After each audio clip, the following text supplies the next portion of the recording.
मैं तो कहता हूं ये सबसे बड़ा कायर आदमी है। मतलब सोचिए, ये अपने साथियों को मरवाकर देवजी अब चुनाव लड़ेगा। ये कितना कायर है। मैं इसीलिए इस पहले दिन से इन नक्सलियों का विरोध करता था, देख लीजिए। और जब ये जंगल के अंदर थे तब भी नहीं डरता था इनसे। और ये जंगल के अंदर कहते थे कि वो ज्ञानेंद्र तिवारी से बात क्यों करेंगे। आज देखो तुम, कायर, बुजदिल, निकम्मे, आदिवासियों को मरवा कर ये आदमी कुर्सी में बैठा हुआ है। इसका एनकाउंटर क्यों नहीं हुआ जानते हैं? क्योंकि बाकियों को मरवा रहा था कि कैसे भी बचा रहा हूं, हो सकता है नक्सलवाद जिंदा रहा। ऐसे लोगों की इज्जत मैं तो नहीं कर सकता। मुख्य धारा में जुड़ गए। यही वो मुखिया है जिसकी वजह से अब तक नक्सलवाद जिंदा था। यही वो व्यक्ति है। और ये कायर है, ये बुजदिल है, डरा हुआ है। जिस नक्सल समर्पण का इंतजार पूरा देश कर रहा था, आखिरकार वो तेलंगाना में देखने को मिला। जिस नक्सली को लेकर पूरे देश में सस्पेंस बरकरार था, लोग चर्चा कर रहे थे कि आखिर देवजी सरेंडर करेगा या फिर एनकाउंटर में ढेर होगा। मैंने कहा था 4 दिन पहले, ये आदमी आएगा, प्रेस कॉन्फ्रेंस करेगा और कहेगा भाई साहब नक्सली खत्म। अच्छा हुआ, करना ही पड़ेगा, ठोक देगी सरकार। उस सस्पेंस से भी पर्दा उठ गया है। और अंत में देवजी ने अपने सबसे करीबी साथियों के साथ सरेंडर कर दिया। और 2 दिन पहले आई सरेंडर की खबरों पर आज आधिकारिक मोहर भी लग गई। लेकिन इस दौरान देवजी ने यह भी इशारा किया है कि आने वाले समय में वो चुनाव भी लड़ सकता है, इसलिए इस पर भी बात करना जरूरी है। ये तस्वीर देखिए, देवजी के साथ उसके 3 साथी मौजूद हैं। सबसे किनारे देवजी बैठा हुआ है, जो नक्सलियों का आखिरी महासचिव था। देवजी के बगल में टोपी पहनकर संग्राम बैठा हुआ है, जो नक्सल संगठन में सीसी मेंबर था। तीसरे नंबर पर दामोदर बैठा हुआ है, जो तेलंगाना स्टेट कमेटी का सचिव था और लंबे समय तक हिडमा और देवा के साथ बस्तर में सक्रिय था। और आखिरी में नरसिम्हा राव उर्फ गगन्ना बैठा हुआ है, जो स्टेट कमेटी मेंबर था। इन चारों नक्सलियों के सरेंडर से तेलंगाना और आंध्र प्रदेश करीब करीब नक्सल मुक्त हो गए हैं, क्योंकि ये सभी नक्सली थे जो नक्सल संगठन के रीढ़ की हड्डी थे। पुलिस ने बाकायदा सभी सरेंडर नक्सलियों को पत्रकारों के सामने पेश किया और देवजी ने पत्रकारों से बातचीत करते हुए कहा, जानते हैं क्या कहा? देवजी ने कहा कि वो भी राजनीतिक जीवन नहीं बिताएगा और जिस विचारधारा को अब तक मानता आया है उस विचारधारा के तहत काम करता रहेगा। उसका मतलब समझ रहे हैं आप? समझ रहे हैं कि नहीं समझ रहे? जो नक्सली सैकड़ों जवानों की हत्या का जिम्मेदार है, जिसके हिंसा न छोड़ने की जिद ने बस्तर के कई नक्सलियों की जान ले ली, वो आज कानून के दायरे में रहकर चुनाव लड़ने की बात कर रहा है। डरपोक।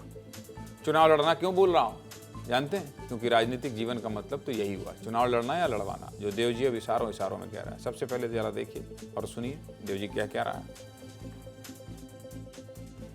आगे जाके जनता की समस्या के लिए कानून की दायरा में, मतलब लीगल फ्रेमवर्क में काम करूंगा।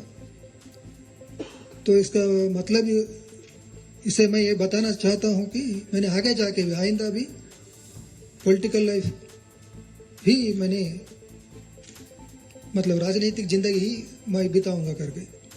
और इसके साथ साथ मैंने दशकों से जो विचारधारा को माना, उसको गाइडेंस के लेकर काम किया, उसी विचारधारा को लेकर ही मैंने काम करूंगा। ये काम करूंगा, वो काम करूंगा, तो बंदूक क्या पकड़े थे अभी तक? लोगों को मार क्यों रहे थे? चले आते।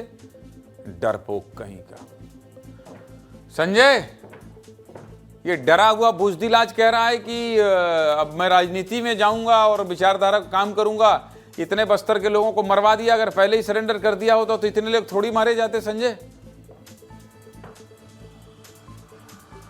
देखिए, सबसे बड़ा सवाल यही है कि जब वेणुगोपाल राव ने अगस्त महीने में पहली बार इस बात को कहा था कि क्या युद्ध विराम कर देना चाहिए, ये हथियारबंद संघर्ष को रोक देना चाहिए, तब इसी देवजी ने वेणुगोपाल राव को कायर और गद्दार कहा था और ये कहा था कि लड़ाई हम जारी रखेंगे।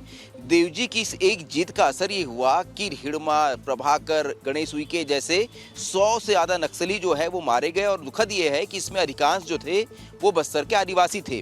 और अब जब इनका संगठन खत्म हो गया, इतने लोग मारे गए, इस बीच कई जवान भी शहीद हुए। अब देवजी पहुंचता है तेलंगाना पुलिस के पास और वहां जाकर के एक बिल्कुल स्क्रिप्टेड तरीके से वो पहुंचा पुलिस के सामने और वहां वो कहता है कि मेरी तबीयत खराब होने लगी थी, इसलिए जो है मैं सरेंडर करता हूं, लेकिन मैं हार नहीं मान रहा हूं, मैं अभी भी राजनीतिक तौर पे सक्रिय रहूंगा और जिस विचारधारा को लेके मैं चल रहा था उसी विचारधारा को लेके चलूंगा। जब देवजी ने ये बात कही तो डीजीपी ने उसे कुछ इशारा किया और उसने कहा लेकिन अब मैं लोकतांत्रिक तरीके से काम करूंगा। तो जब आपको लोकतांत्रिक तरीके से ही काम करना था तो आखिर रुपेश और सोनू ने क्या गलत कहा था? आखिर अगर आपको उसी लाइन पे ही आना था तो अब तक रुपेश और सोनू गद्दार और कायर कैसे थे और आपके ऊपर भी वो आरोप आखिर क्यों ना लगे।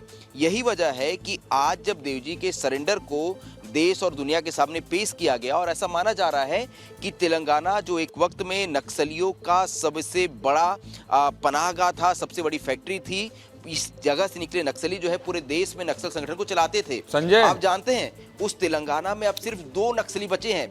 एक संजय, इस आदमी को कहो कि मैं इसको डंके की चोट पे बुजदिल कह रहा हूं। अगर इस आदमी में हिम्मत है तो एक बार हमसे आपसे बात करें, एक बार हमसे आपसे बात करें। हम इन सारे सवालों का जवाब इससे जानना चाहते हैं। एक बार बात करिए। आप तो न जाने किस किस से बात कर लेते हैं।